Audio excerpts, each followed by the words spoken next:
Motherfucker. I make this noise. Alright, so we got asked the question, what do you do to make the process when taking music seriously fun?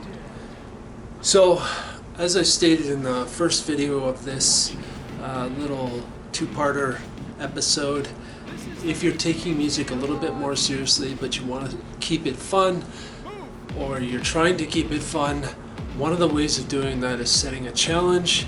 I've done this a couple of times, one of them being a time challenge to get an album done. I wrote an album in 2.5 weeks. My goal was to do it in a month, but I ended up doing it in 2.5 weeks, so I beat my challenge. But doing stuff like that, it changes things up and changes the way you think about music and the way you're producing it and all that kind of stuff. I found it fun.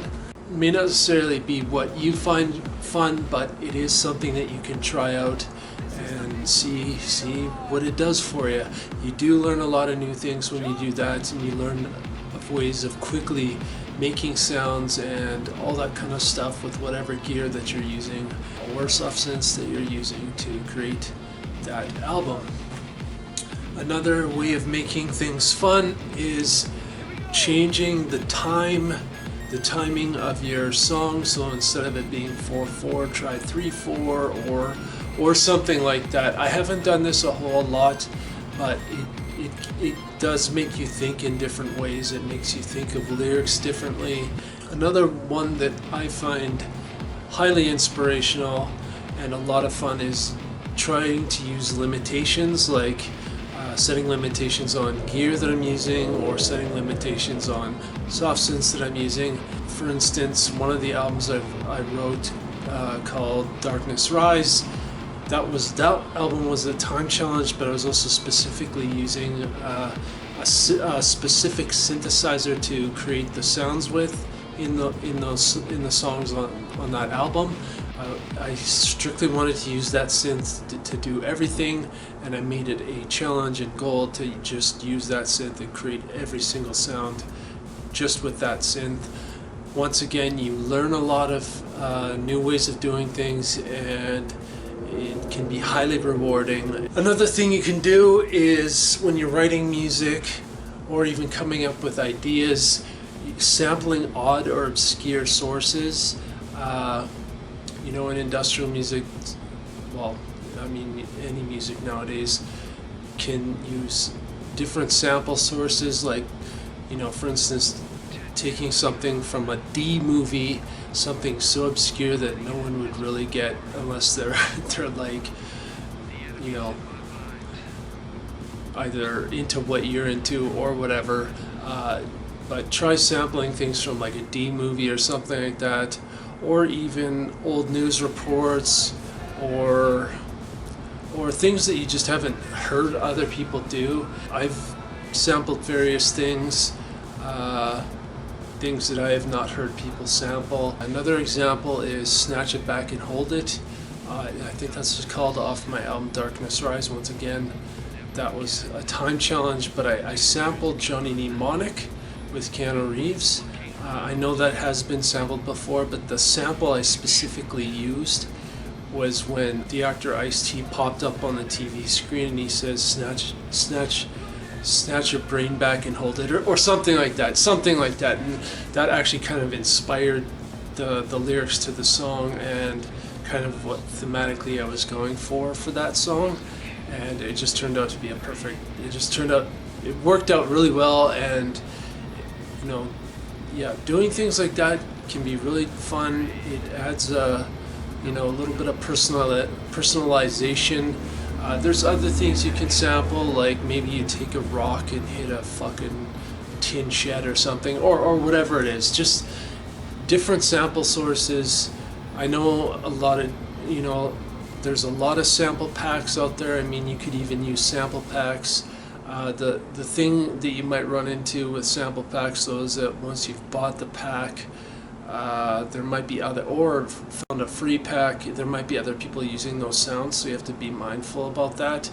I think creating your own samples and going out into the environment and sampling things is a lot of fun, and you can come up with all kinds of different sounds, original sounds that you took and recorded yourself. And yeah, another thing I will suggest is always trying to inject new ideas into your music, like reading books, from politics to fiction to other non-fiction, maybe industrial music history. There might be things that the pioneers or earlier industrial artists and musicians have tried that you may want to take a crack at.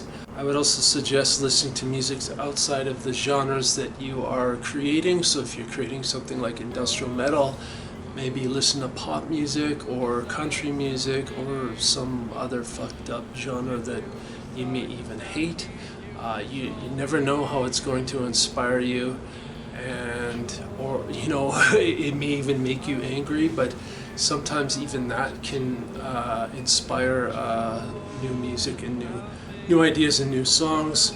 I will also suggest researching newscasts or even blog posts or articles or even stuff from the newspaper if you still read newspapers or magazines, just to inject new ideas. And maybe there's current events going on that you want to write about or that you're feeling a certain way about, and you want to get it out of your system. Another fun thing to do is to watch, listen, and learn new production techniques, music production techniques. Always injecting new ideas into the production process or even the mixing process, and you learn a lot, and you might find something that you really like, and maybe it'll inspire to write something in a certain way because you want to do a certain thing production wise or whatever. Another thing that relates to production is maybe trying to emulate older gear with your current gear, or even new stuff with your current gear, new sounds, all that kind of stuff. Maybe trying to emulate those sounds with the gear that you have. I'm a big proponent of not buying new gear. I don't think having gear acquisition syndrome is actually a good thing. So I would highly, that's me though. Some people are into buying new gear and stuff. I just think that, for me, getting the one good synth, the one great synth, that can do everything I needed to do. And long story short, try emulating gear that you don't have with the current gear that you do have, or even soft synths, like maybe you want to emulate a fucking Roland Juno 6 or something like that, or whatever the fuck it's called, or a Jupiter 8 or something. Maybe you want to emulate that, but you don't have it, and you don't necessarily need that piece of gear, but you want to emulate a certain sound or sound quality that, with a soft synth or a piece of hardware gear that you already have. Another thing you can do that's fun is learning a new instrument or playing an instrument that you haven't before. I don't necessarily have classical training in a lot of the gear that I have, but I do like injecting new ideas and new knowledge and new, like maybe I want to just learn some chords or something, and I'll use those chords for a song or something like that. Or maybe picking up an instrument that I've never really played a whole hell of a lot. There's another idea is creating your own instrument, maybe making some kind of little device with some kind of contact mic or something like that. The list could literally go on.